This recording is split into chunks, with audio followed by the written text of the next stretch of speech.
la situation à l'est du Congo continue à évoluer très rapidement. Parallèlement à la victoire diplomatique de la RDC à Washington et à Doha, Paul Kagame est très furieux. Je vous ai dit hier que la ville de Kinshasa doit prendre toutes les mesures sécuritaires nécessaires parce que cette ville est visée par des activités terroristes que Paul Kagame commanditerait depuis Kigali en infiltrant autant de personnes dans la capitale pour saboter cette victoire et endeuiller les pays, forçant ainsi Tshisekedi à ne pas bouger, parce que vous ne pouvez pas aller aux États-Unis, vous ne pouvez pas faire de déplacement pendant que votre ville est endeuillée. Donc, que les services de sécurité prennent des dispositions. Tous les rassemblements doivent être annulés cette semaine. Il faut demander aux églises d'augmenter la vigilance.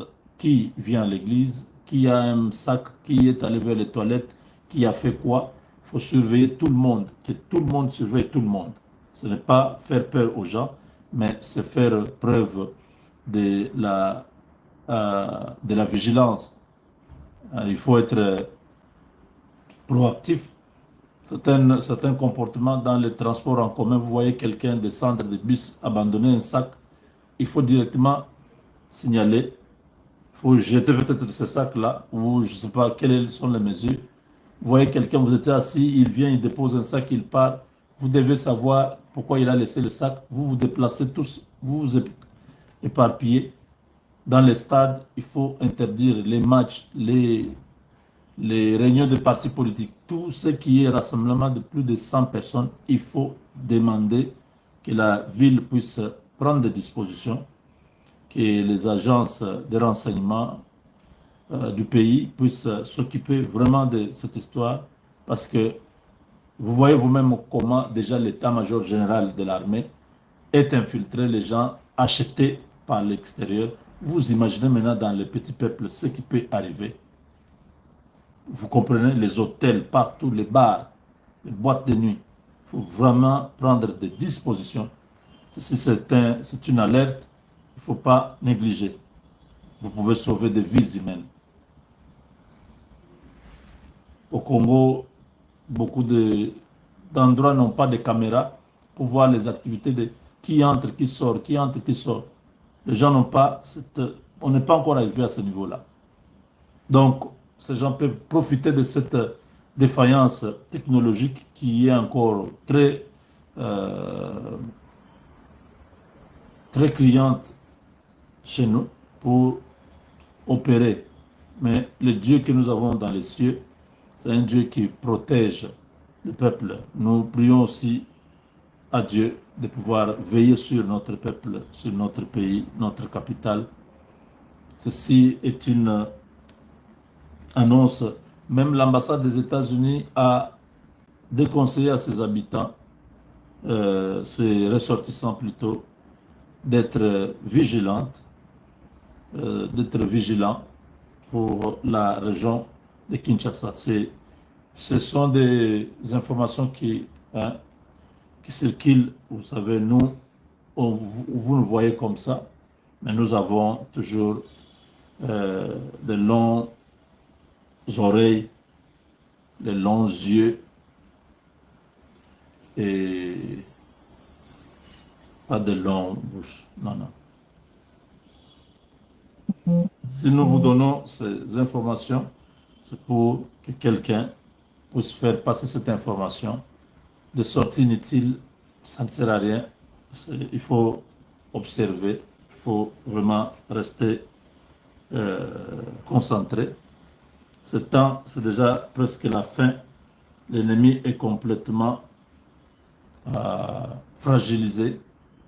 Et avec tout ce qui se passe au département d'État, les bannes sur le voyage au Rwanda, la visite du Rwanda, le mécanisme qui est mis en place pour empêcher aux citoyens américains d'aller dans cette partie du monde. Tout ça, ça crée davantage la colère de celui qui était hier l'enfant chouchou des Américains, aujourd'hui est devenu une bête à abattre. Et il le sait très bien que c'est une question de temps. Voilà. Alors, toujours les États-Unis, ils ont mis un plan pour mettre fin à ce cycle de crimes à l'est du Congo pour permettre aux sociétés multinationales américaines de pouvoir occuper tous ces coins et faire les affaires. Donc, tous ces combattants illégaux du M23 vont être forcés à un cantonnement rapide avec l'application du programme de démobilisation, désarmement, réinsertion communautaire, et tout ce que vous connaissez là. C'est sur ordre du gouvernement américain et du financement de plusieurs multinationales américaines qui ont mis un paquet pour décourager tous ces criminels à quitter l'Est du Congo. C'est une très bonne nouvelle parce que les Américains veulent voir les terroristes du M23 être complètement éteints. On ne veut pas voir leur déplacement dans les collines du Kivu. On ne veut pas les voir dans la région des Grands Lacs parce qu'il y a plusieurs investissements étrangers directs américains et de nombreux touristes qui pourront bientôt faire des affaires dans ces coins. Les gorilles de montagne, les parcs de Virunga, tous ces coins merveilleux que Dieu a donnés à la RDC seront bientôt envahis par une vague de touristes qui vont trouver la sécurité totale au Congo. Ils vont prendre le contrôle du système de cantonnement des combattants illégaux dans le cadre des programmes de désarmement, démobilisation, relèvement communautaire et stabilisation. Donc c'est avec AFRICOM, l'ONU, donc la MONUSCO qui vont superviser cette opération. Donc il y a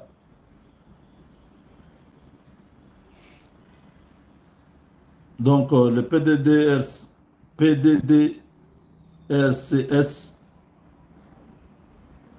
vient de signer un protocole de collaboration avec une organisation américaine du Texas, la fondation Bridgeway. C'était hier lundi à Kinshasa, dans la salle de l'hôtel Kempeskin, sous la facilitation du directeur du cabinet du coordonnateur national et à la signature d'un protocole d'accord. Le protocole de collaboration et un contrat de confiance fondé sur la responsabilité mutuelle et l'exigence institutionnelle. Il porte sur la déradicalisation de l'extrémisme violent œuvrant en RDC, le soutien et la réintégration durable des ex-combattants qui sont à l'Est là-bas, la protection des communautés dans les territoires les plus exposés. Un instant. Allô?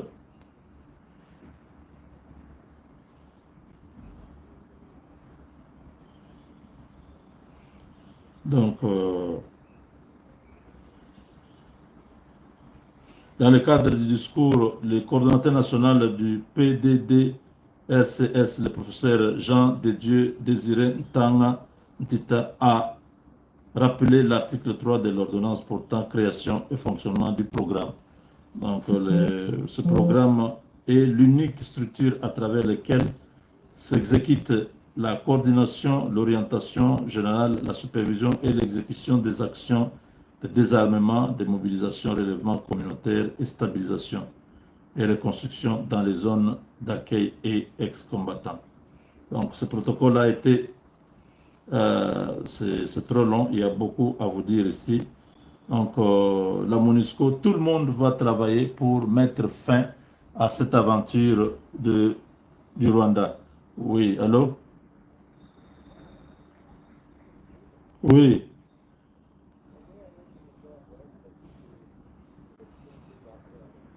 ok, d'accord, j'arrive. Ok, j'arrive. Donc, voilà, le Rwanda n'aura plus aucun droit de veto sur les décisions du PDD-RCS géré par Kinshasa avec l'appui de la MONUSCO et des partenaires internationaux. Donc, cette clarification visait à rassurer l'opinion congolaise que, d'après les rumeurs d'un accord secret favorisant Kigali, Sassotina Salama, qui a insisté, aucune intégration ne, ne doit se faire avec les voisins. Donc, le M23 va bientôt être euh, délocalisé. La région où ils seront placés est déjà connue. On a même déjà commencé les processus d'amener tout le matériel pour s'occuper de ces criminels qui vont être bientôt dispersés dans la nature sans aucune identité particulière. Ils ont perdu. La RDC a récupéré sa souveraineté. Et c'est ce qui est important. Aujourd'hui, tout est déjà mis en œuvre. Celui qui va s'opposer sera seulement écrasé. Avec Dieu, nous vaincrons.